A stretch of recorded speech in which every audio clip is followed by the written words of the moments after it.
Bajo los cielos grises de una Europa marcada por secretos antiguos, un crimen se desliza entre sombras, como una oración prohibida pronunciada en voz baja. ¿Qué ocurre cuando la lógica se convierte en instrumento del mal y el verdugo cree actuar por virtud? Antes de comenzar, cuéntame desde dónde estás escuchando esta historia. ¿Y qué hora es allí? Escríbelo en los comentarios. Es hora de sumergirse en el misterio. La mañana en que comenzó el caso que Holmes acabaría denominando el mito del carnicero eterno, transcurría con esa calma singular que a veces cae sobre Baker Street como una niebla sin prisa. Las últimas lluvias de noviembre habían dejado en los adoquines un brillo opaco, y yo, ajeno aún a lo que nos deparaba el día, me hallaba dedicado a la lectura de un tratado sobre las implicaciones psicológicas del duelo prolongado en soldados de retorno, lectura que, he de confesar, mantenía más mi conciencia despierta que mi interés sincero. Holmes, por su parte, permanecía sentado ante la chimenea, recostado con las yemas de los dedos juntas bajo la barbilla, en esa postura que tantas veces presagiaba la irrupción de una actividad mental febril. Aquel estado semimeditativo fue súbitamente interrumpido por el crujido característico del buzón de la casa. Mrs. Hudson no tardó en aparecer con una sola carta en la bandeja de plata. No era frecuente recibir correspondencia sellada con cera roja y signo heráldico extranjero. Holmes tomó el sobre con una delicadeza ceremoniosa y lo sostuvo frente a la luz de la ventana. «Húngaro», dijo tras unos segundos. «Véase aquí el escudo real de los Arpad, aunque modificado, sin duda, por pertenecer a una rama menor. Interesante». Rompió el sello con una navaja fina y leyó en silencio. A medida que avanzaba, su ceño se fruncía, no con alarma, sino con una concentración reverencial. Finalmente, me tendió la hoja. «Lea, Watson. Su instinto clínico encontrará aquí no solo dolor, sino algo que se aproxima al delirio racional». Leí, y mientras mis ojos recorrían las líneas temblorosas de tinta negra, un estremecimiento me recorrió el alma. La carta había sido escrita por una dama llamada Ilona Varga, residente en la ciudad de Budapest. Su estilo era el de alguien que se esfuerza por mantener la compostura, pero cuya desesperación se filtraba entre las palabras como una corriente subterránea. Decía, entre otras cosas, que su hermana menor había sido asesinada hacía menos de 2 semanas, de un modo que no solo horrorizaba por su brutalidad, sino por su carácter simbólico. El cuerpo, según narraba, había sido hallado en una antigua carnicería del mercado central, dispuesto con una precisión ritual y acompañado de símbolos que evocaban una leyenda oscura, la del Husfeldolgozó, o el despiezador.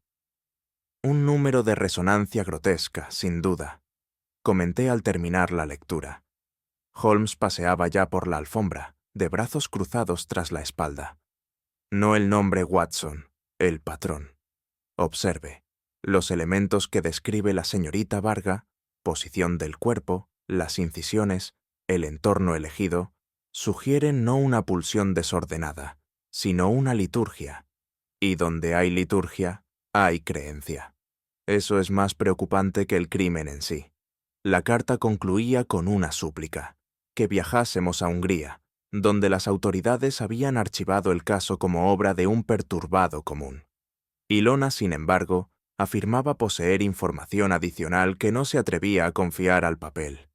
«¿Qué opina usted, Holmes?», pregunté, intrigado no tanto por el contenido como por el brillo particular que comenzaba a manifestarse en sus ojos.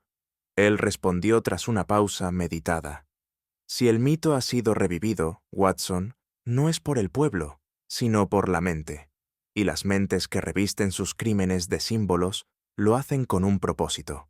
Un asesino que cree ser un mensaje es infinitamente más interesante que uno que simplemente mata». Y así, con esa frase, supe que el viaje era inevitable. Durante los preparativos para nuestro inminente viaje, me vi inclinado, por curiosidad profesional, a realizar ciertas averiguaciones sobre la ciudad que nos aguardaba más allá del continente. Budapest, capital unificada apenas unas décadas atrás, aún conservaba la tensión entre sus dos naturalezas gemelas. Buda, la colina sobria de palacios antiguos y monasterios retirados, y Pest, la urbe bulliciosa, adornada con bulevares modernos y cafés de tertulia liberal. Aquella dicotomía urbana, pensaba yo, podría servir de metáfora del conflicto que, según la carta de la señorita Varga, latía en el fondo mismo del crimen. Me sorprendió, sin embargo, la persistencia de relatos populares que giraban en torno a figuras mitológicas profundamente perturbadoras. El se sont va en ver, el hombre de huesos, la dama de sangre, y sobre todo, el Usfeldolgozó, el despiezador, figura que no era percibida como simple asesino, sino como ejecutor de una justicia arcaica, anterior incluso al derecho humano. Mientras compartía estas impresiones con Holmes, le vi sonreír con una mezcla de ironía y atención contenida. Lo folclórico no es, en sí, interesante, dijo mientras doblaba meticulosamente una camisa de lino, salvo cuando se convierte en coartada. Si alguien emplea los símbolos de un mito para asesinar, no tenemos solo un crimen, sino una alegoría homicida. Yo asentí con gravedad. Habíamos enfrentado casos con criminales astutos, pero pocos se revestían de la temible convicción que otorga la fe disfrazada de justicia. Y Budapest, sentí, nos aguardaba con su alma partida entre el relato y la razón. Nuestra conversación continuó durante el trayecto en tren hacia Dover, donde abordaríamos el ferry con destino al continente. Holmes, aunque aparentemente ocioso, dejaba escapar comentarios que revelaban una actividad mental intensa. De cuando en cuando, extraía de su bolsillo la carta de Ilona Varga, y la releía como si buscara algo que aún se le escapaba. «Watson», dijo de pronto, sin apartar la vista del papel, ¿ha notado usted la estructura casi litúrgica en los asesinatos descritos? ¿Litúrgica?, repetí, intrigado. Sí, observe, el cuerpo hallado en posición supina, los brazos extendidos en forma de cruz, los cortes paralelos, ni uno más profundo que otro. La presencia de símbolos grabados en las paredes. No son meros actos de violencia, son secuencias, y donde hay secuencia, hay intención. Me estremecí, no por el horror de la escena, sino por la frialdad con que Holmes desmenuzaba su lógica. ¿Y cree usted que quien comete esos actos lo hace creyendo en el mito o utilizándolo? Holmes se tomó un momento antes de responder. Ambas cosas, quizá. La superstición puede ser un disfraz conveniente, pero también puede ser un espejo envenenado. A menudo, los hombres disfrazan sus deseos más oscuros con la máscara de lo ancestral para eludir la responsabilidad. El mito absuelve lo que la ley condena. Aquella afirmación me dejó pensativo. Cuán fácilmente, pensé, se convierte lo simbólico en escudo y lo irracional en excusa. La superstición, en manos de un asesino metódico, no era una debilidad, era un arma. Transcurrieron varias horas en las que Holmes se mantuvo inmerso en un mutismo reflexivo que solo interrumpía con leves movimientos de las cejas o con un súbito golpeteo de los dedos sobre el brazo del sillón.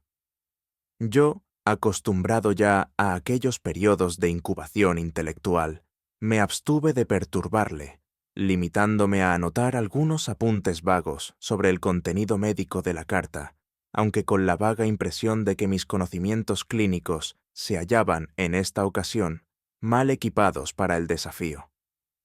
Finalmente, Holmes se incorporó con parsimonia, tomó la pipa que aguardaba fielmente sobre la repisa y la encendió con deliberada lentitud.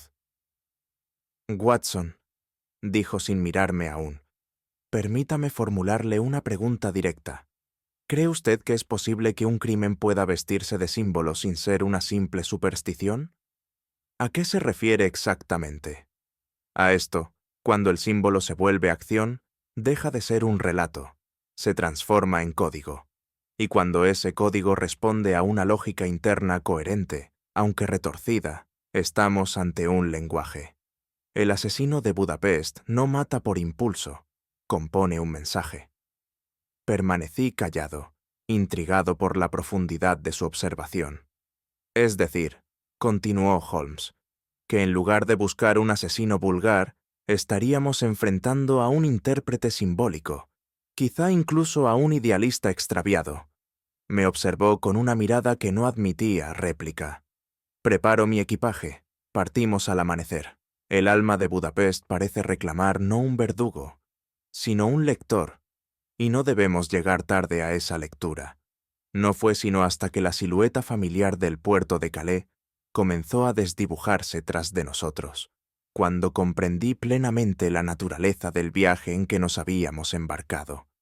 No se trataba simplemente de otro crimen por resolver, ni de una excursión exótica a los confines de Europa Oriental.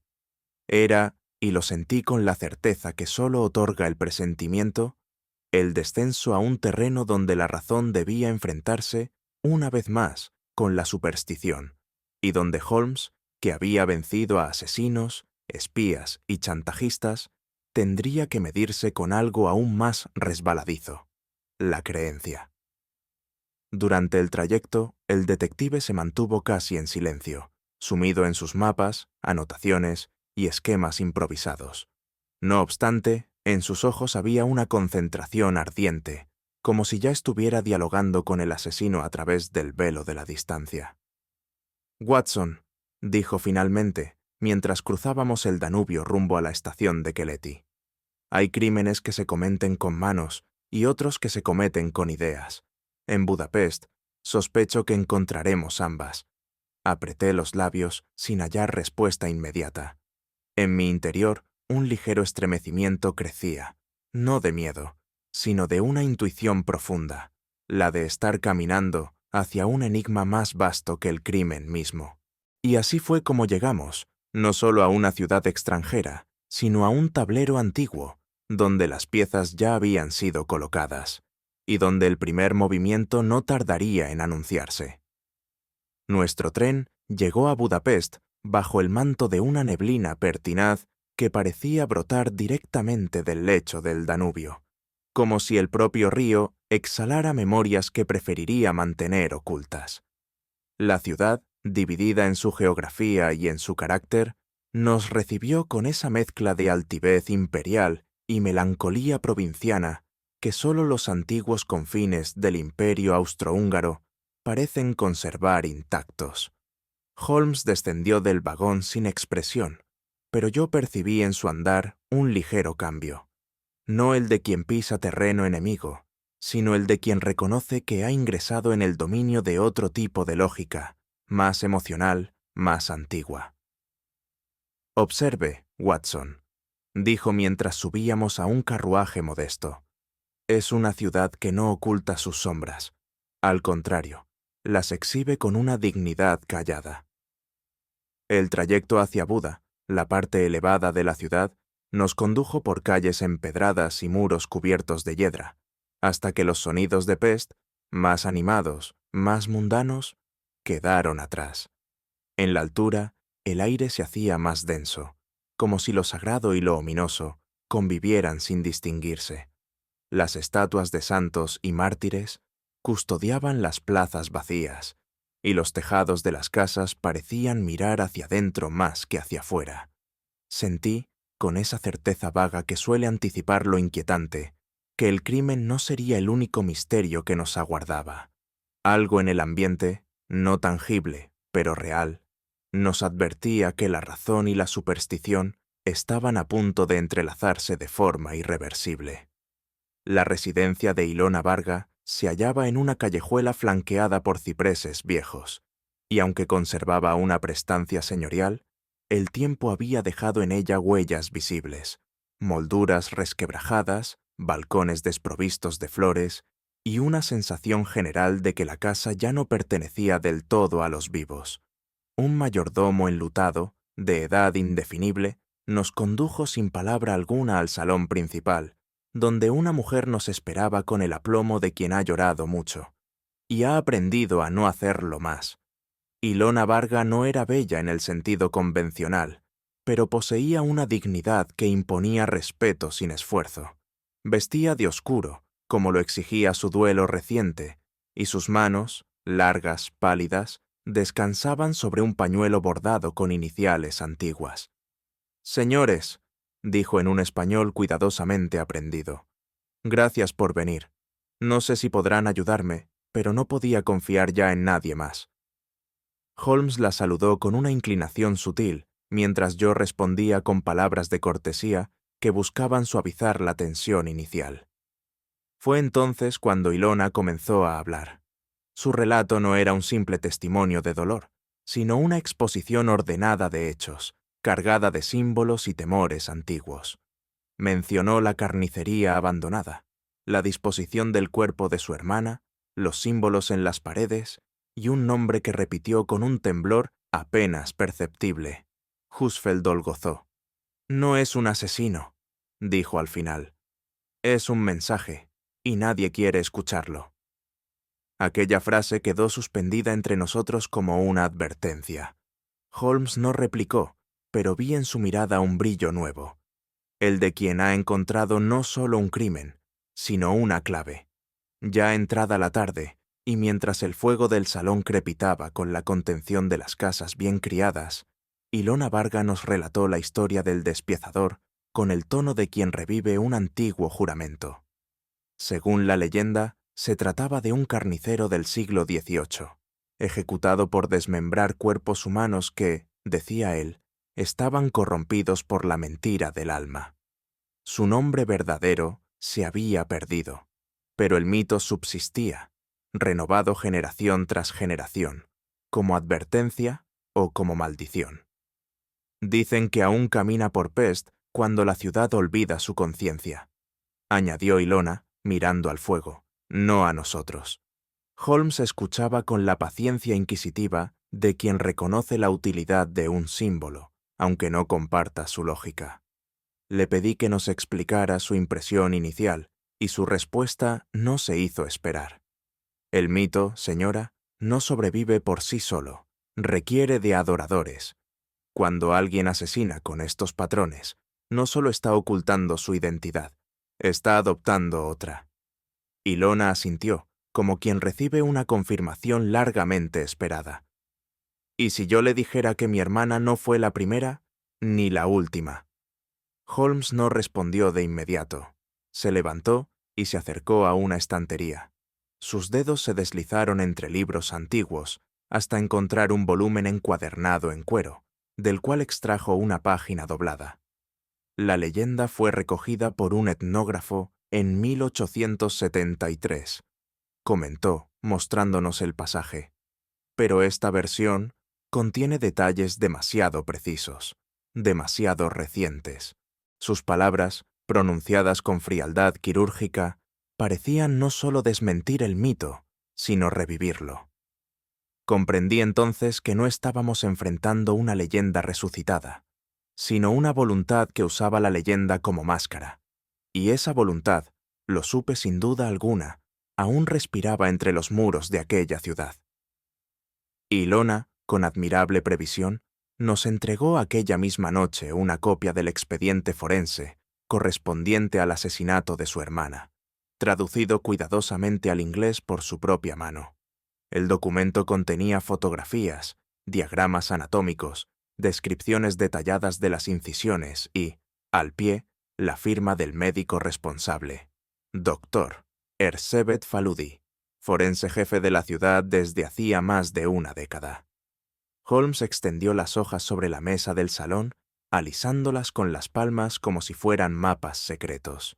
Leyó en completo silencio durante varios minutos, frunciendo el ceño en ciertos pasajes y exhalando apenas perceptibles suspiros de concentración. «Curioso», murmuró finalmente.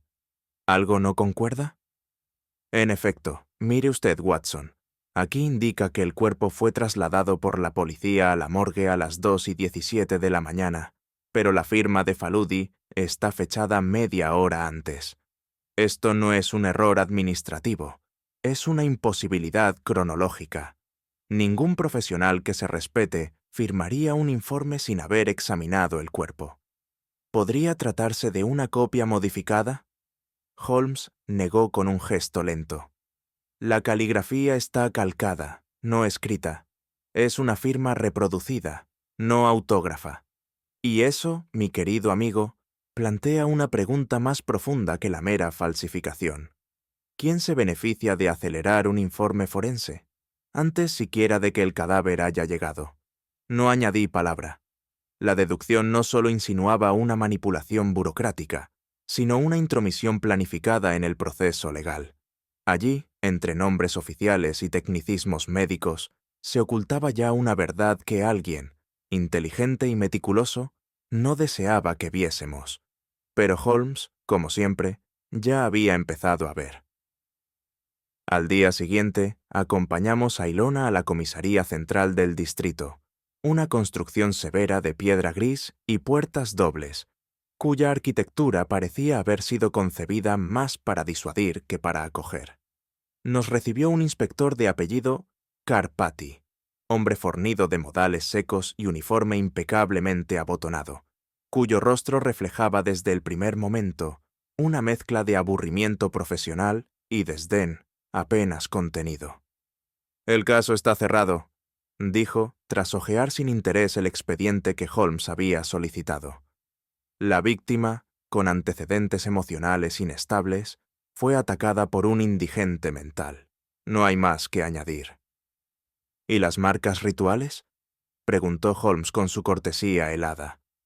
«Supersticiones, historias de mercado. Esta ciudad tiene suficientes espectros como para alimentar 100 leyendas. No necesitamos importarlas desde Londres». Aquel comentario, deliberadamente hostil, no alteró en lo más mínimo el talante de mi amigo. Sonrió con una leve inclinación de cabeza, como quien toma nota de un dato, no de un agravio. ¿Y no le parece inusual que 3 crímenes con patrones similares se hayan registrado en los últimos 8 meses y todos sean considerados casos aislados? El inspector entrecerró los ojos y por primera vez vaciló. No puedo discutir con alguien que ve fantasmas donde hay sombras. A la salida, Holmes caminó en silencio durante unos minutos. ¿Qué opina, Watson? Que ocultan algo, sin duda, pero no sé si por corrupción o por miedo. Holmes asintió.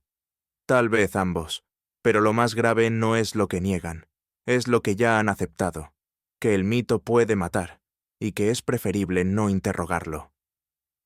Ya de regreso en la casa de Ilona, y mientras la bruma vespertina descendía sobre las calles empedradas de Buda, Holmes se entregó a uno de sus silencios densos y prolongados, esos en los que cada respiración suya parece obedecer a una lógica interna distinta de la nuestra. Yo, por mi parte, trataba de ordenar en mi mente las piezas dispersas del caso, pero lo único que lograba era advertir su desconcertante armonía. Nada, ni siquiera lo incoherente, parecía fuera de lugar. «Watson», dijo al fin, sin apartar la vista de la ventana, ¿conoce usted el concepto de superstición diseñada? ¿Diseñada? Sí. Me refiero a la superstición no como herencia colectiva, sino como instrumento deliberado. Imagine usted a alguien que no solo cree en un mito, sino que lo fabrica, lo alimenta, lo siembra cuidadosamente en la imaginación ajena hasta que ese mito empieza a operar por sí mismo, como una maquinaria invisible. ¿Sugiere que alguien está usando la leyenda del despiezador como pantalla? No como pantalla, Watson, como método, como lenguaje, como coartada para ejecutar una visión del mundo en la que ciertas personas deben ser eliminadas bajo una lógica simbólica. No es ignorancia, es diseño. Me estremecí. ¿Y quién sería capaz de tal empresa? Holmes no respondió de inmediato. Solo tomó la carta de Ilona y la sostuvo bajo la luz, observando de nuevo el trazo tembloroso de las palabras. Alguien que entiende que el miedo es más eficaz cuando no se grita, sino cuando se susurra con autoridad. La frase quedó suspendida en la penumbra del salón, como una sentencia sin juez ni fecha. Y yo comprendí, en ese momento, que apenas habíamos rozado la superficie. El verdadero crimen aún no se mostraba, pero ya nos observaba. No puedo precisar si fue el silencio o el olor lo que más me perturbó al entrar con Holmes al gran mercado central de Budapest después del anochecer. Aquella vasta estructura de hierro y ladrillo, tan bulliciosa en las mañanas según nos habían descrito, se hallaba ahora sumida en una penumbra húmeda, impregnada por los restos invisibles de días de trueque, voces y vísceras. Holmes había obtenido un permiso especial, no sin cierta resistencia, gracias a la influencia indirecta de Ilona. El inspector Carpati no había ocultado su desdén por lo que llamó caprichos británicos, pero lo cierto es que, al caer la noche, nos vimos autorizados a inspeccionar el recinto sin interrupciones.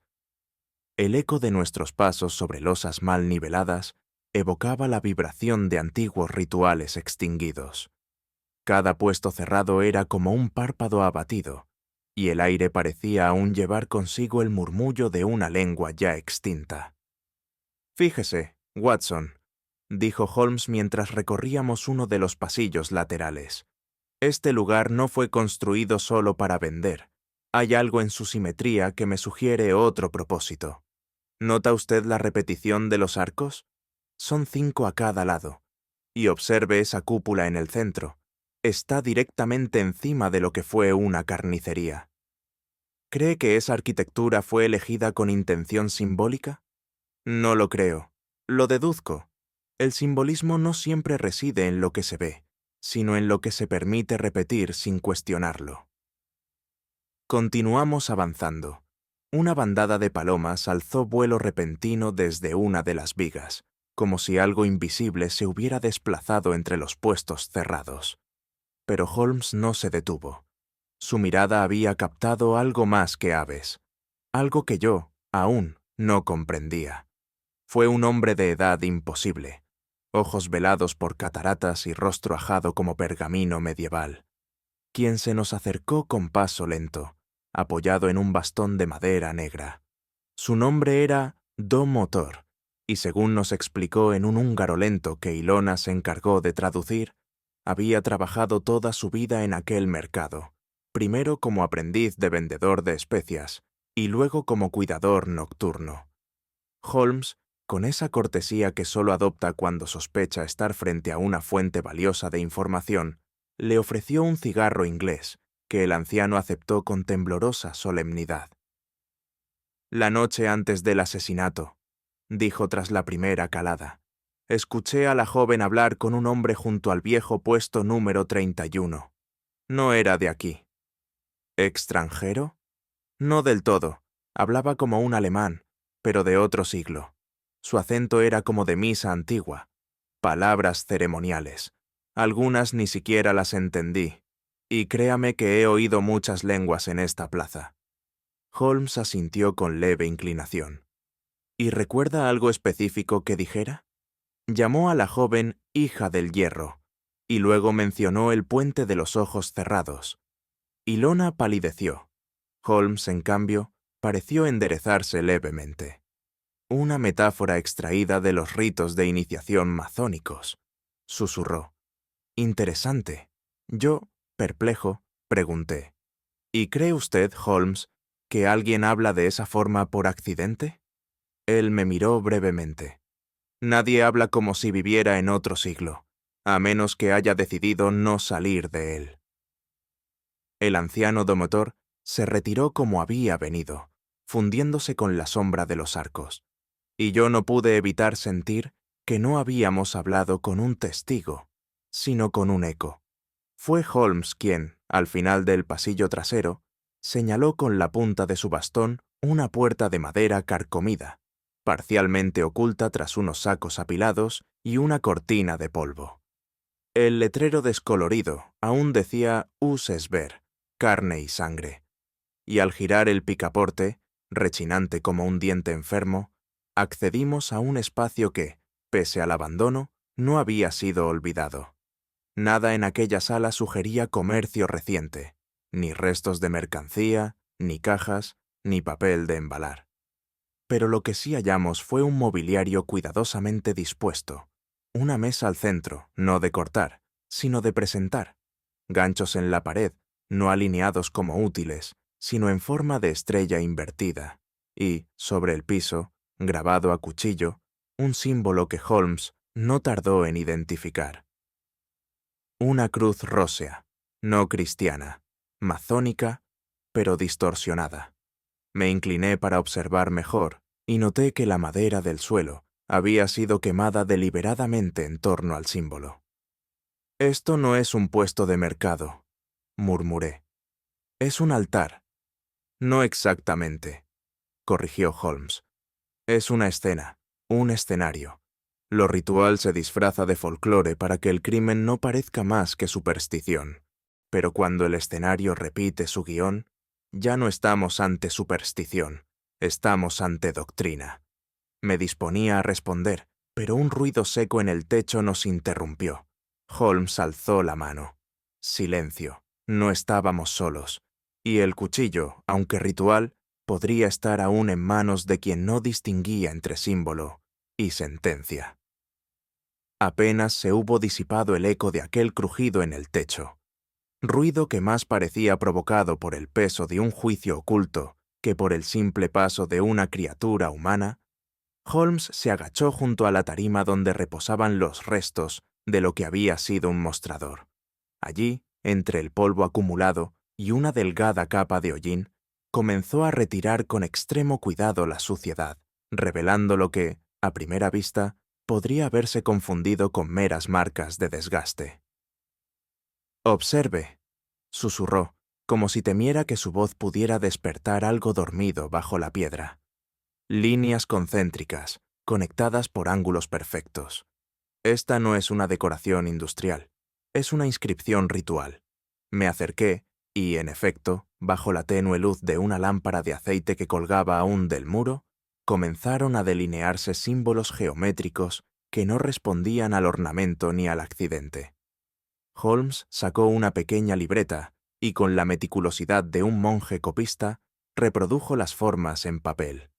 Logia húngara, segunda mitad del siglo XIX.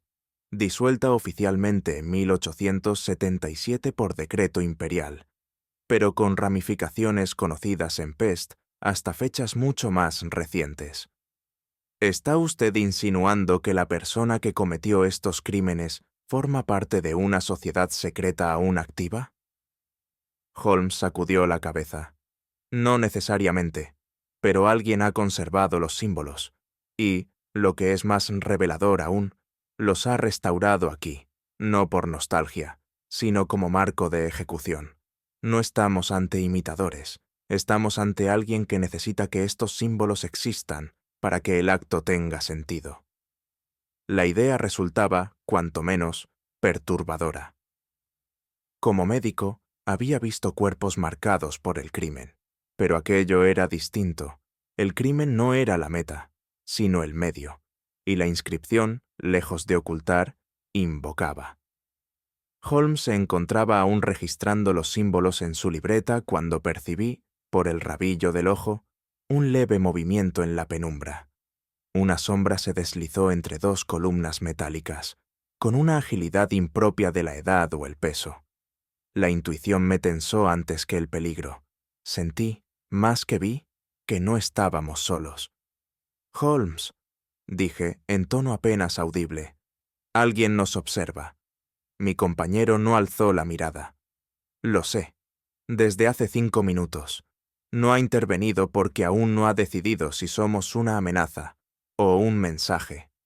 Fue entonces cuando la figura emergió, su cuerpo cubierto por una túnica oscura, el rostro oculto tras una máscara blanca de rasgos inexpresivos. En su mano, más que un arma, llevaba un símbolo, un cuchillo antiguo, de hoja corta, con inscripciones similares a las del suelo. Avanzó sin palabra. No corría, no amenazaba. Simplemente venía hacia nosotros con la determinación ritual de quien ejecuta una orden, no un deseo. Holmes, con pasmosa serenidad, guardó la libreta y se volvió hacia mí. «Aquí no obtendremos respuestas, solo advertencias, y como si esa frase hubiera sido una señal, el desconocido lanzó el cuchillo hacia nuestros pies. No falló por error, sino por diseño. Aquello no era un ataque, era una advertencia silenciosa, un acto simbólico cuya violencia residía más en el gesto que en el filo. Nos miró por última vez, y desapareció entre las sombras. No fue el miedo lo que nos impulsó a salir de aquel recinto, sino una certeza que se impuso con la fuerza de una evidencia sin nombre.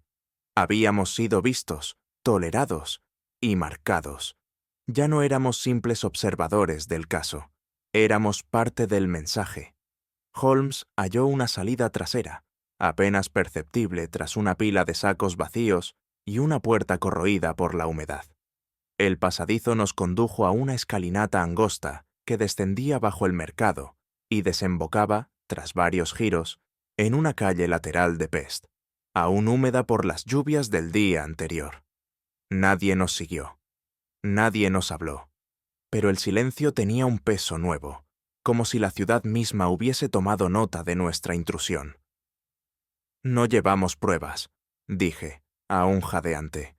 Ni fotografías, ni objetos, ni testimonios formales. Holmes no respondió de inmediato. Solo alzó la libreta donde había dibujado los símbolos.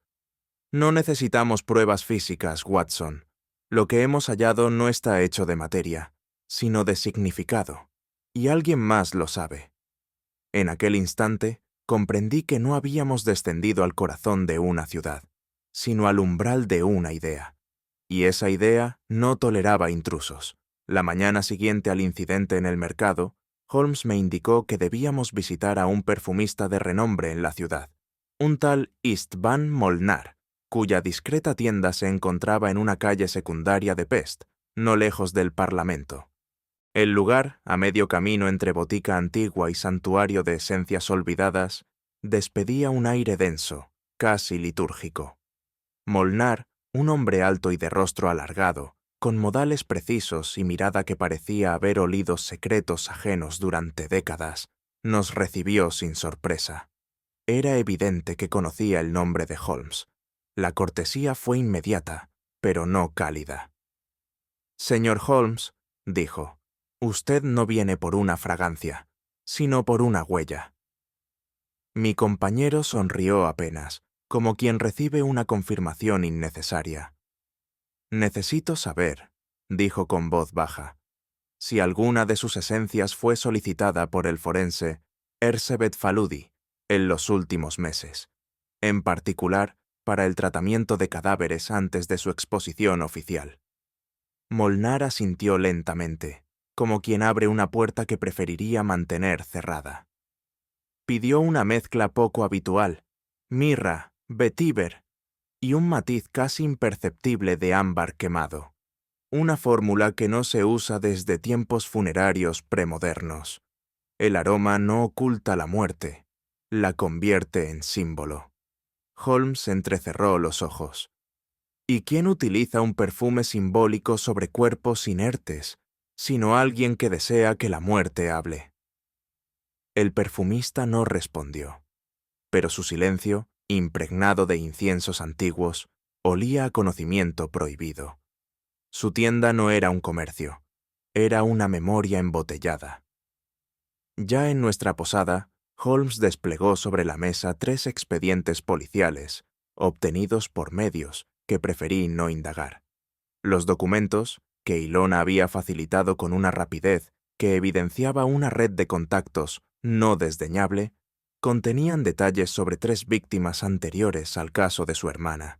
Todas ellas habían muerto en circunstancias similares: ausencia de móvil aparente, patrones de incisión ritual y localización en entornos cargados de resonancia histórica o simbólica.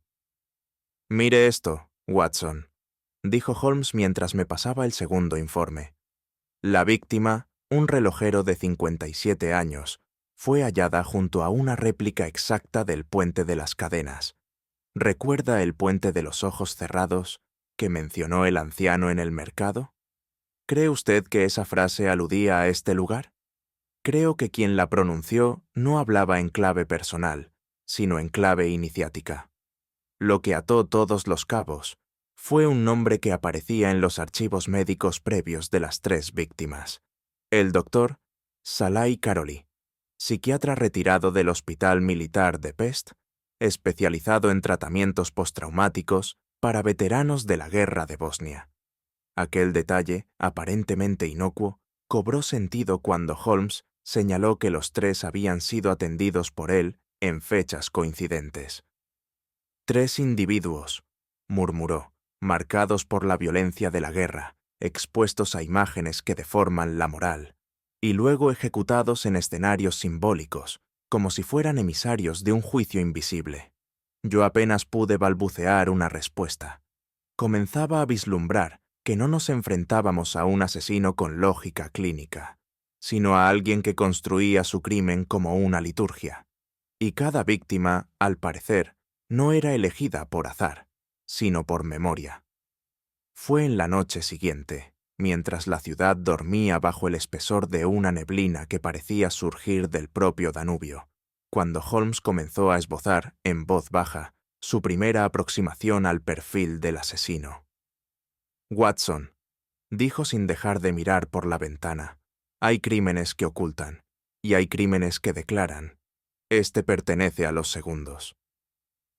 Me volví hacia él, intrigado por su expresión, que oscilaba entre el juicio y la compasión. ¿A qué se refiere exactamente? A la diferencia entre quien mata para no ser visto y quien mata para ser entendido.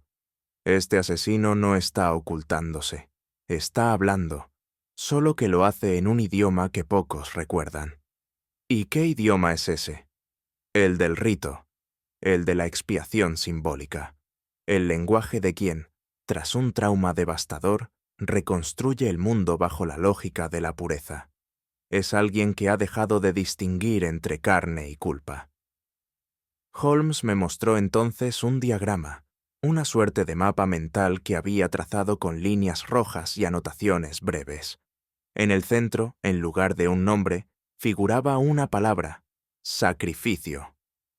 No busca venganza, Watson. Busca redención, y no de sus víctimas, sino de sí mismo.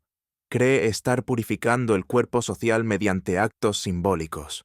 Cree ser el carnicero, no como monstruo, sino como arquetipo. Me estremecí. Comprendí entonces que no buscábamos a un asesino en fuga, sino a un penitente en plena ejecución de su credo. Y lo que era peor, alguien lo estaba observando y permitiendo. El nombre de Erzsébet Faludi volvió a aparecer en el margen de uno de los informes, esta vez no como simple firmante del atestado forense, sino como figura consultora, en el caso de una víctima cuyo expediente había sido archivado sin concluir. Holmes se detuvo sobre esa página como quien encuentra, al fin, la grieta en la armadura de una fachada cuidadosamente construida. «No. Observe, Watson», dijo señalando la firma. «Aquí aparece con fecha distinta, pero idéntico trazo, como si hubiese sido añadida con la intención de estabilizar un relato que se venía abajo. ¿Sugiere usted que la doctora Faludi está involucrada directamente?» Holmes no respondió de inmediato. Cerró la carpeta con lentitud y se levantó. Caminó hacia la ventana y contempló el cielo plomizo de Pest. «Sugiero que no hay crimen simbólico sin notario, y que los actos rituales necesitan un testigo cualificado, alguien que los certifique sin escrutinio». Erzsébet Faludi, según supimos, gozaba de una reputación impecable en los círculos médicos de la ciudad.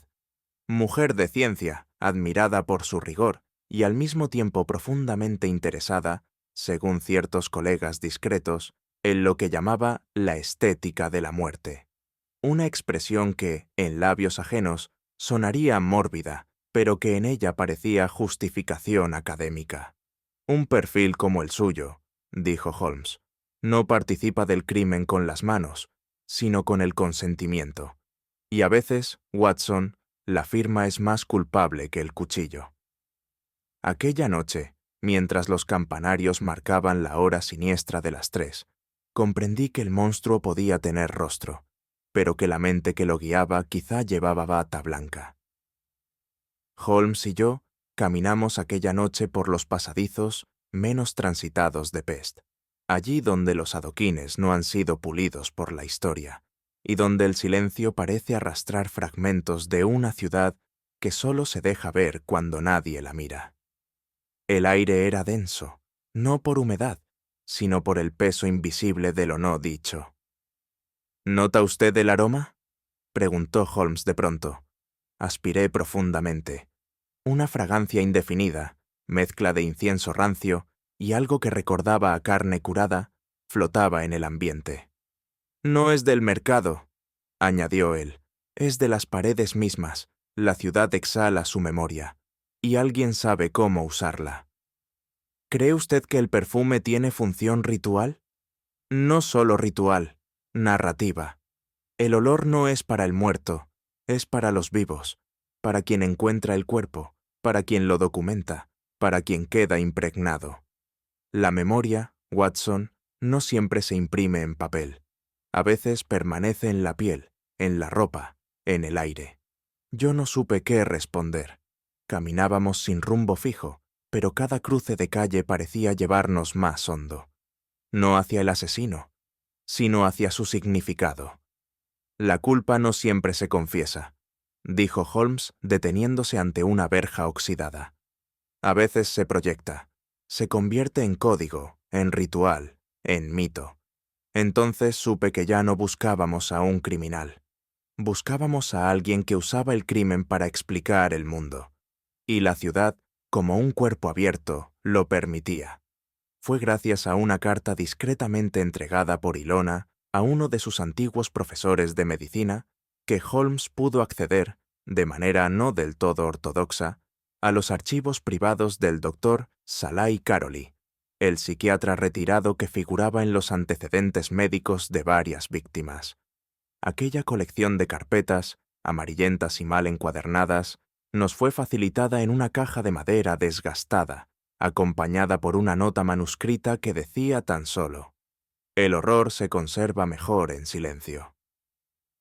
En la penumbra de la biblioteca de nuestra pensión, Holmes fue hojeando uno a uno los historiales con la precisión de un arqueólogo desenterrando ruinas. A medida que los expedientes desfilaban, se hacía evidente un patrón sombrío. Todos los pacientes habían sido soldados, hombres jóvenes, devueltos del frente no solo con heridas físicas, sino con recuerdos tan persistentes que los habían convertido en prisioneros dentro de sus propios cuerpos. «Aquí», murmuró Holmes, señalando una ficha con una X roja en la esquina. «Este sujeto presenta episodios disociativos, delirio místico y tendencia a la simbolización de la culpa. Mire lo que anota el psiquiatra.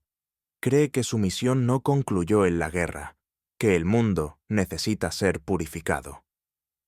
El nombre del paciente era Benedek Farkas, nacido en 1876, mutilado en la pierna izquierda por metralla y dado de baja en 1902. «¿Y cuál es su conexión actual con los crímenes?», pregunté. Holmes guardó silencio unos segundos. «Todavía no lo sabemos, Watson, pero si este hombre sobrevive, es posible que no crea que está vivo como tal, sino como instrumento de algo más antiguo. No busca justicia, cree ser la justicia». Holmes dedicó toda la jornada siguiente a elaborar un perfil que, según sus propias palabras, no respondía a la criminología habitual, sino a lo que él llamó psicología simbólica. A medida que dictaba sus observaciones, yo no podía evitar sentir que más que trazar el retrato de un asesino, estaba describiendo la anatomía de un mito encarnado. «Watson», dijo, señalando su cuaderno, «imagine usted a un hombre cuya vida ha sido destrozada no por la muerte, sino por haberla infligido, cuya alma no ha sido herida por lo que ha visto, sino por lo que ha comprendido. Alguien así no regresa de la guerra como un ciudadano, sino como un umbral». «¿Un umbral?», repetí. «Exactamente. Un punto de transición entre el orden social y el caos moral. Este individuo no actúa por placer ni por odio. Se ha convertido en una figura, una alegoría que se cree elegida para eliminar la decadencia bajo una forma arcaica de juicio. En su mente no es un asesino, sino una herramienta. Holmes apuntó entonces los rasgos distintivos extraídos de los archivos y relatos. Una cojera acentuada, tendencia a repetir frases de carácter litúrgico, rostro cubierto o deformado. En suma, un hombre que, aun caminando entre nosotros, no se percibe como tal. ¿Y si realmente se cree encarnación del Husfeld-Dolgozó?, añadió. Entonces cada crimen es para él un acto redentor. No huye, Watson, se ofrece. Cree que su sacrificio moral lo coloca por encima del juicio. No pude evitar sentir un escalofrío. Un asesino que no se oculta, sino que se revela con cada muerte. No es solo peligroso, es invulnerable a la razón. Y para vencerle, comprendí, habría que leer el mito mejor que él mismo.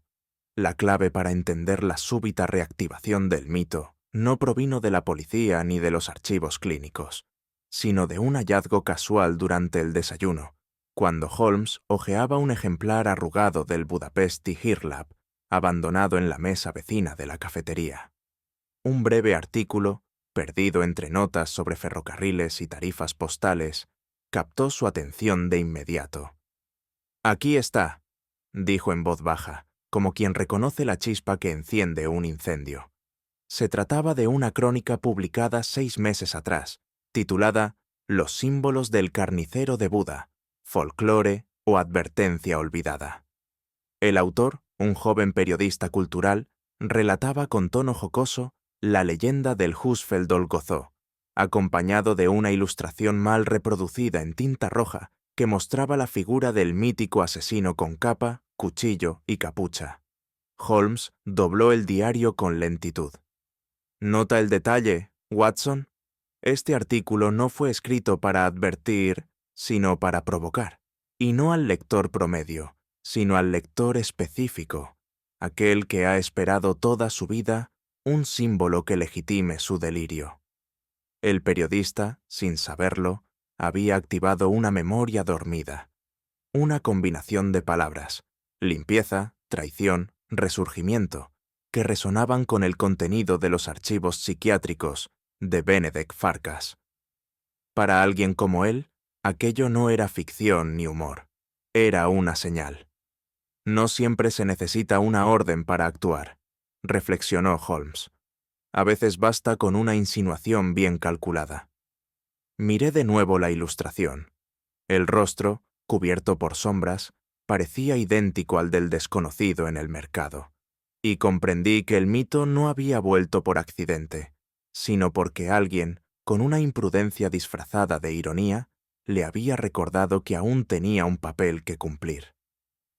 Aquella noche, al abrigo del silencio de nuestra habitación, mientras la bruma acariciaba los cristales y las farolas proyectaban su luz opaca sobre los tejados de Pest, Holmes me reveló su teoría más íntima con un tono inusualmente grave.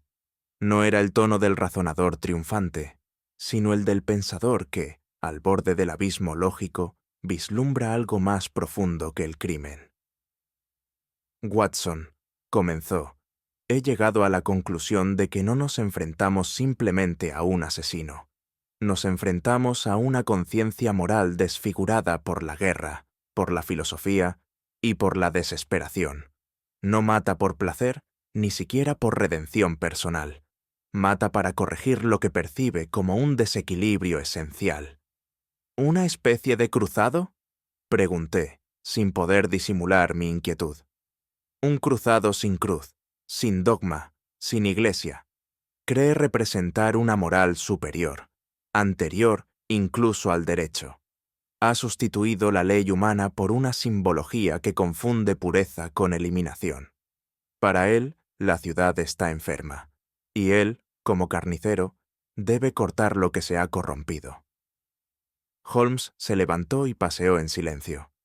He visto esta lógica antes, añadió tras una pausa. No en asesinos, sino en reformadores extremos, en idealistas fracasados. Cuando la virtud no encuentra camino, puede volverse letal. En manos del amargado, la moral se convierte en bisturí, y el bisturí en justificación. Yo escuchaba con creciente turbación. Por primera vez desde nuestra llegada, comprendí que Holmes no solo estaba investigando, estaba dialogando mentalmente con una inteligencia paralela, invertida y peligrosamente convincente. El cuchillo del despiezador no era un arma, era un argumento, y su filo no estaba dirigido contra la carne, sino contra el mundo mismo.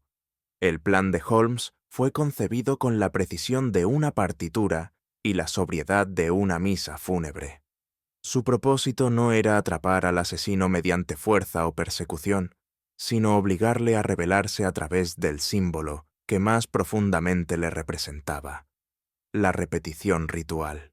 No hay mente simbólica, dijo, que resista ver su obra distorsionada sin responder.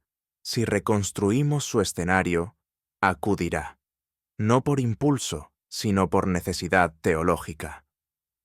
Seleccionó un callejón adyacente a un antiguo matadero clausurado en el barrio de Joseph Barros. El lugar había sido, en otros tiempos, una zona de intensa actividad comercial, pero ahora yacía olvidado entre almacenes tapiados y muros resquebrajados. Allí, con la ayuda silenciosa de Ilona, se recrearon los elementos esenciales del crimen ritual: una mesa improvisada, un símbolo marcado en el suelo y un maniquí cubierto con una sábana teñida de rojo. «Es una ofensa deliberada», me explicó. «No una copia, una herejía. Y eso no se perdona». Durante horas esperamos ocultos entre los portales, bajo la llovizna muda de la noche de noviembre. Holmes había dispuesto un sistema de pasos calculados que permitiría reconocer al intruso no por lo que hiciera, sino por cómo reaccionara al símbolo deformado. «El lenguaje del fanático no es la palabra», me susurró. «Es el temblor ante la blasfemia». Y entonces, en la penumbra, una figura apareció al fondo del callejón. No corrió, no titubeó. Caminó con la calma ritual del que acude a corregir lo profanado. Holmes contuvo la respiración. Yo también. Pero ninguno se movió. La trampa no era física, era conceptual, y solo funcionaría si el asesino no soportaba ver su mensaje pervertido. Me correspondió, por instrucción directa de Holmes, adoptar el papel menos heroico, y sin embargo, más esencial: el de testigo invisible.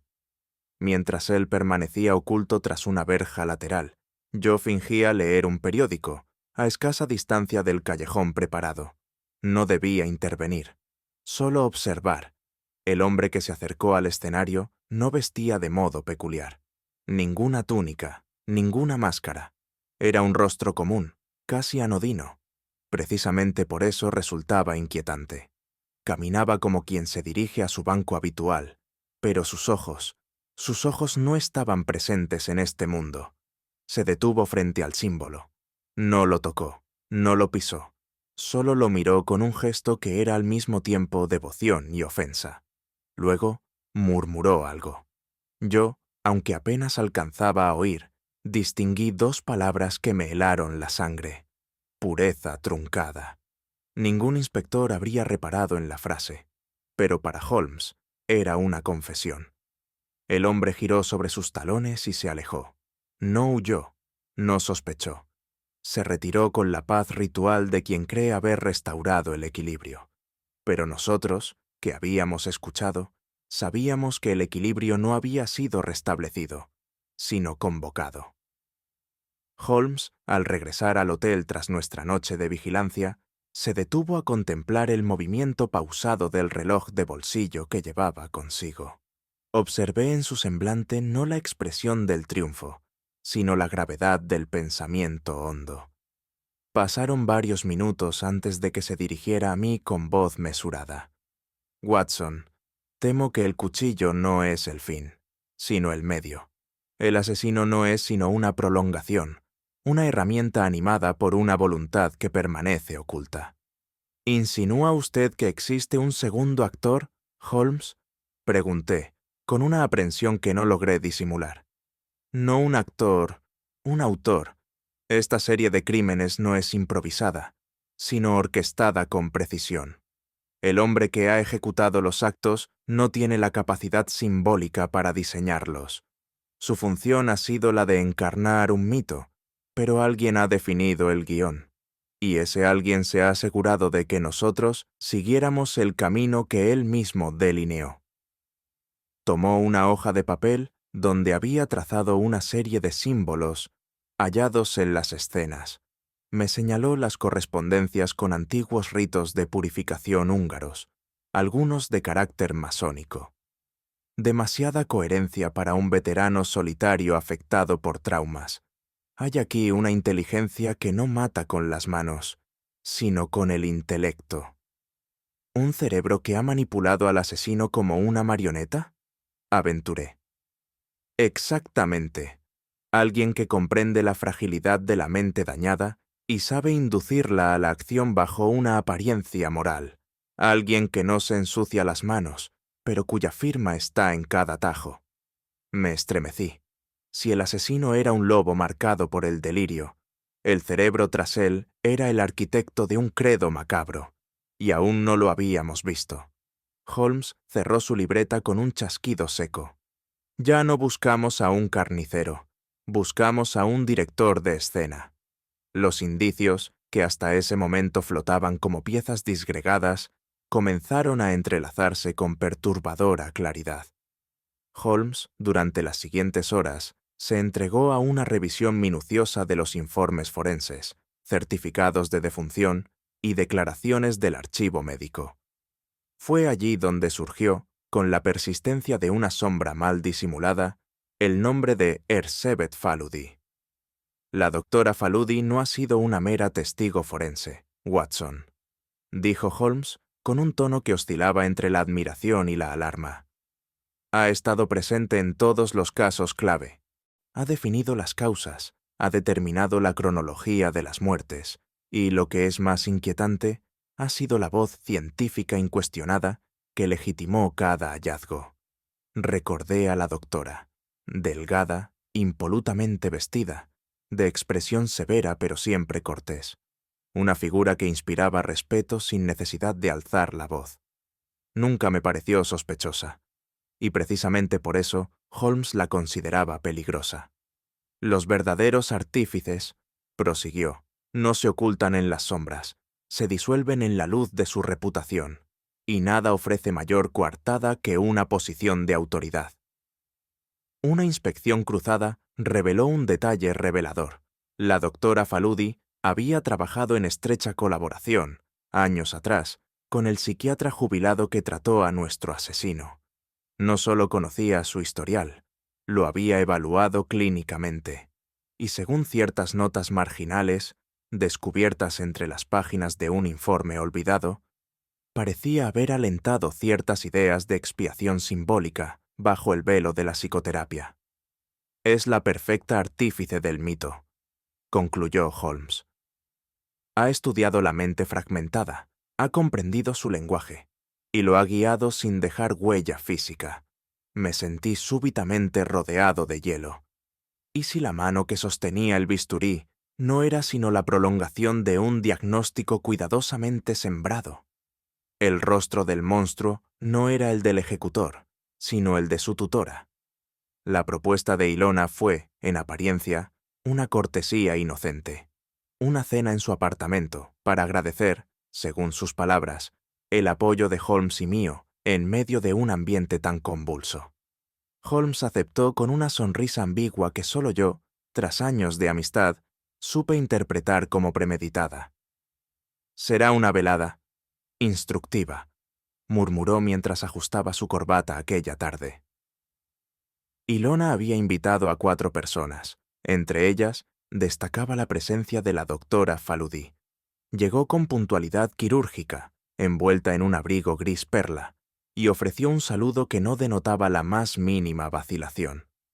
Se sentó frente a Holmes con la compostura de quien no tiene nada que temer. La conversación derivó, con estudiada fluidez, hacia temas de ética médica, de responsabilidad moral en tiempos de crisis, de la relación entre ciencia y conciencia. Fue entonces cuando Holmes, sin levantar la voz, formuló la pregunta que rompió la máscara.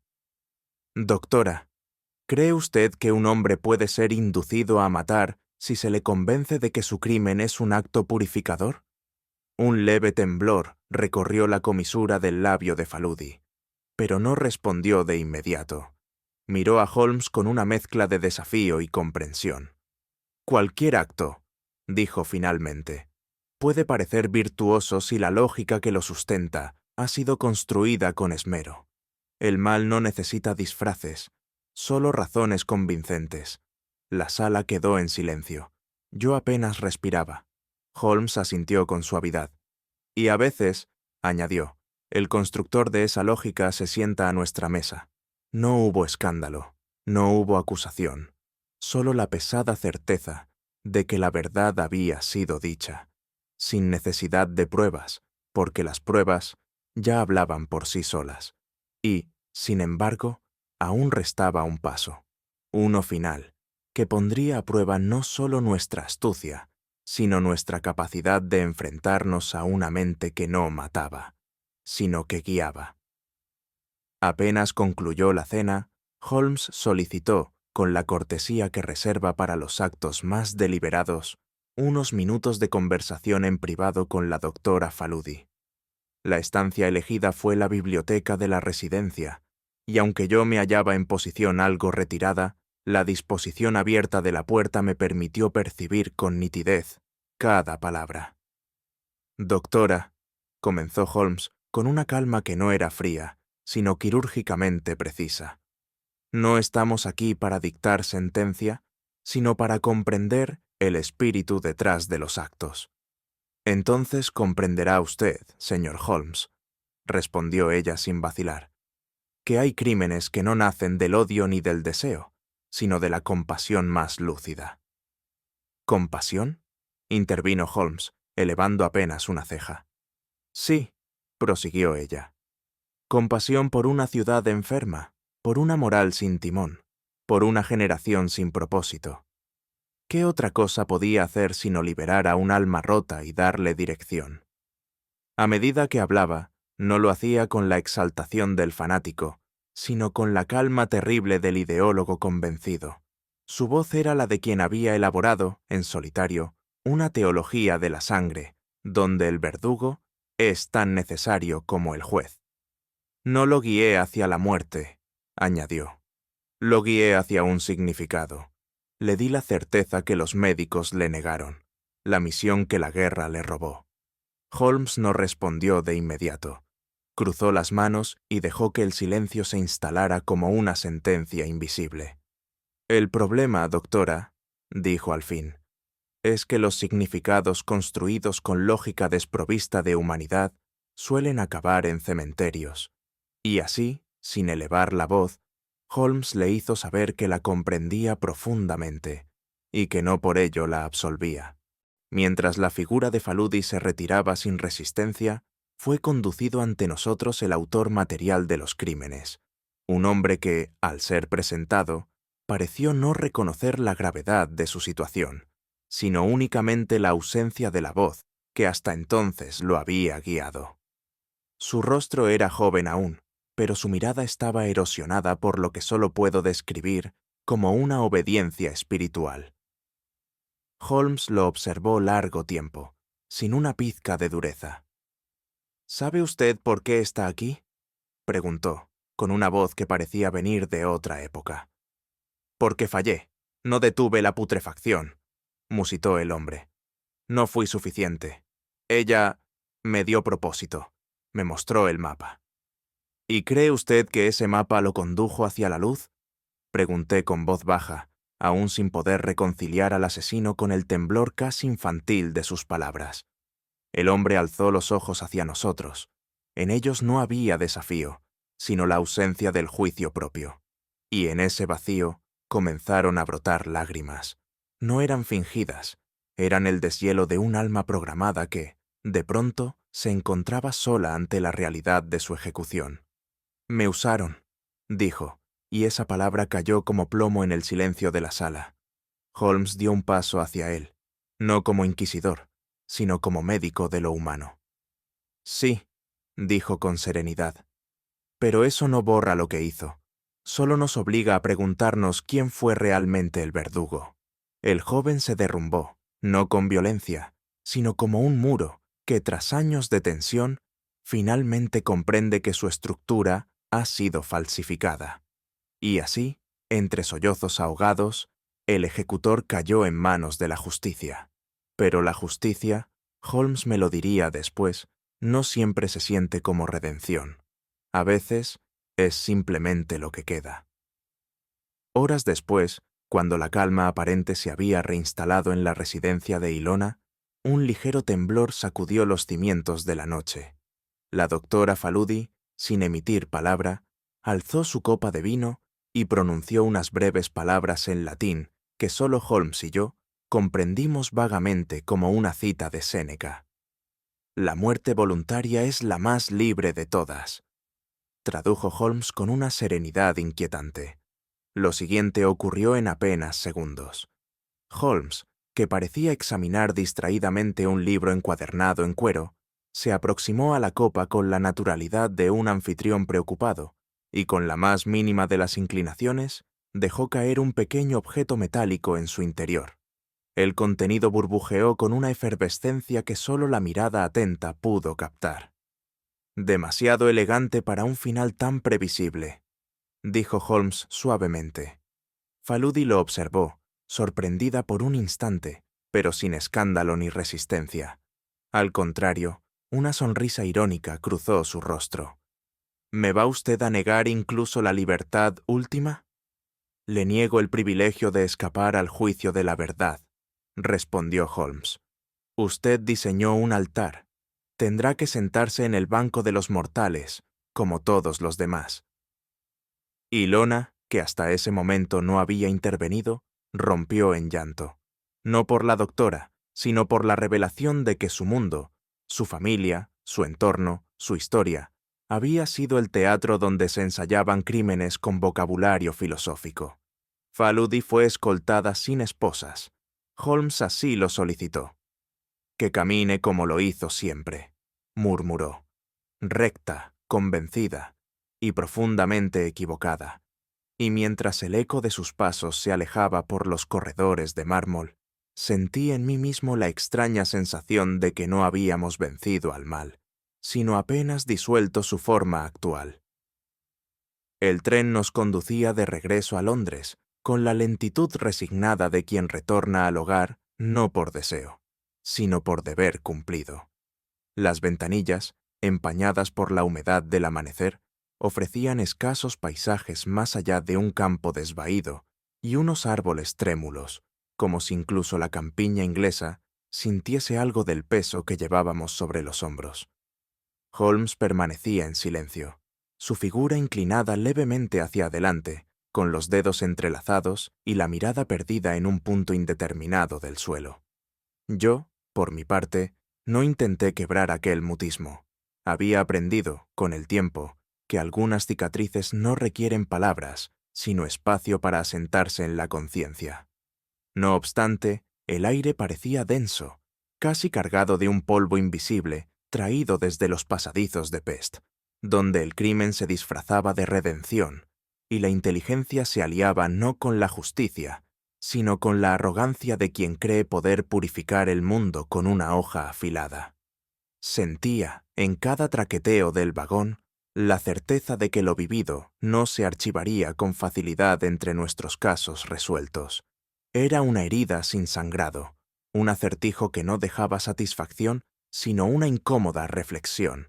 Habíamos desenmascarado al asesino, sí, pero también habíamos tocado la frontera en la que la lógica se transforma en justificación del horror. Holmes no levantó la vista en todo el trayecto, ni siquiera cuando las primeras chimeneas de Londres comenzaron a asomar entre la bruma, como faros sombríos en una ciudad que parecía recibirnos sin júbilo, pero con resignada familiaridad. Ya instalados de nuevo en Baker Street, pasaron algunas horas antes de que Holmes rompiera su prolongado silencio. fue mientras observaba el humo de su pipa elevarse con delicadeza hacia el techo, como si en esas volutas dispersas viera aún las sombras de Budapest proyectadas sobre la conciencia de Inglaterra. «El mito, Watson», dijo con voz baja, casi meditativa, «es un arma más poderosa que cualquier cuchillo». Me giré hacia él con cierta extrañeza, sabiendo que no era una frase dicha al azar. Faludi no creó un asesino, lo esculpió, prosiguió. Tomó una figura nacida del miedo popular, el carnicero, y la convirtió en símbolo. Ya no era un criminal, era una parábola con piernas, un evangelio torcido escrito con bisturís. ¿Y cree usted que esa figura fue comprendida como tal?, pregunté, aún tratando de aceptar que alguien pudiera caminar tan cerca del delirio sin caer en él. No delirio, Watson, premeditación, una mente brillante, educada, incluso sensible, que consideró que la enfermedad social requería cirugía, y eligió una criatura quebrada para operar como su bisturí viviente. Lo observé en silencio. Holmes no mostraba ni odio ni horror, sino una profunda melancolía, como si contemplara no solo a Faludi, sino a toda una civilización capaz de convertir el lenguaje simbólico en justificación del crimen. Cuando el mito es empleado por una mente estratégica, deja de ser cuento, dijo, apagando lentamente su pipa. Se convierte en mapa, y a menudo en sentencia. Durante días no pude apartar de mi pensamiento los ojos del joven asesino. No eran ojos erráticos ni perdidos en la niebla de la locura. Eran serenos, convencidos, y precisamente por eso, profundamente inquietantes. Mientras Holmes meditaba sobre la estructura simbólica que Faludi había tejido, yo, en cambio, volvía una y otra vez al instante en que el joven fue confrontado con la verdad de su manipulación. No hubo resistencia, no hubo súplica, solo un murmullo entrecortado y una mirada que parecía decir: «Aún así, lo habría hecho». «No pedía perdón, Holmes», le comenté una tarde, no porque se creyese inocente, sino porque sentía que había cumplido su deber. Holmes asintió con gravedad. «Es el rostro más temible del mal, aquel que cree actuar con virtud», respondió. «El hombre que mata sin odio, sino por obediencia a un ideal enfermo, es más difícil de detener que el asesino impulsivo». Recordé entonces una frase de la infancia. Lo peor del mal es que no siempre grita, a veces reza. Y comprendí, con cierto estremecimiento, que habíamos presenciado justo eso. Una oración hecha de cortes, una devoción traducida en sangre. Aquel joven no fue simplemente corrompido, fue reclutado con una fe inquebrantable, como si su alma hubiera sido extraída y reemplazada por un dogma con rostro humano. Y aunque el bisturí cayó de sus manos, su mirada seguía afilada. Una mañana gris, Holmes interrumpió nuestro desayuno con una afirmación que, de inmediato, oscureció la atmósfera tanto como el cielo de Londres. El mal más resistente, Watson, no es el pasional ni el demente, es el que razona, el que construye su argumento con premisas aparentemente nobles. Yo lo observé mientras removía el té con una lentitud casi simbólica. ¿Y si esas premisas fueran sinceras?, pregunté. ¿Qué ocurre cuando alguien cree, de verdad, estar salvando el mundo? Holmes apoyó la cuchara con delicadeza y clavó en mí una mirada que parecía venir desde lo más hondo de su experiencia. Entonces, Watson, estamos ante una tragedia filosófica. No se trata de maldad como la entienden los moralistas, sino de una lógica rota, de una brújula ética mal calibrada que, sin embargo, sigue apuntando al norte. Y añadió, con un suspiro apenas audible: la humanidad ha sobrevivido a muchos impulsos salvajes, pero lo que más la ha herido es aquello que parecía sabio, estructurado, bien intencionado, y sin embargo, letal. Nos quedamos en silencio durante largo rato. El reloj de la repisa avanzaba con su constancia implacable, y sentí que aquel tic-tac marcaba no el paso del tiempo, sino el compás de una advertencia ancestral. Cuando la razón abandona la compasión, el resultado no es justicia, sino ingeniería del dolor. La tarde en que concluimos oficialmente el caso, Holmes y yo permanecimos largo tiempo en el salón de Baker Street. Ninguno de los dos pronunció palabra durante los primeros minutos, y cuando lo hicimos, fue con una lentitud que denotaba más reflexión que alivio. ¿Has sentido alguna vez, Watson, dijo Holmes sin apartar la vista de la ventana, que resolver un crimen no elimina su sombra, sino que la define? No respondí de inmediato. Me levanté, serví 2 tazas de té y regresé a mi sillón, enfrentando la sensación persistente de que algo en mí había sido modificado. Este caso no se archivará como los otros, dije por fin. No por su dificultad, sino por su eco. Holmes asintió. Hay enigmas que se resuelven con lógica, y hay otros que solo se comprenden con tristeza. En la repisa, el violín descansaba sin uso. Ni siquiera la música parecía apropiada para esa hora. Afuera, el tráfico de Londres proseguía como si el mundo no supiera que algo oscuro había sido contenido, pero no destruido. Y en ese silencio compartido, comprendí que Holmes no buscaba justicia por justicia, ni verdad por vanidad. Lo movía una necesidad más honda, proteger la humanidad de sí misma, sin renunciar a entenderla. Esa noche no escribí en mi diario, no por falta de palabras, sino porque algunas verdades no deben fijarse en papel, sino en conciencia. A veces, el mal no grita ni se oculta, simplemente razona, con la calma de quien cree estar haciendo lo correcto. ¿Y tú? ¿Confiarías en alguien que actúa por lógica, aunque su causa sea sombría? Cuéntamelo en los comentarios, me encantará leerte. Si te ha gustado esta historia, deja tu like, compártela con alguien curioso. Y no olvides suscribirte para más enigmas.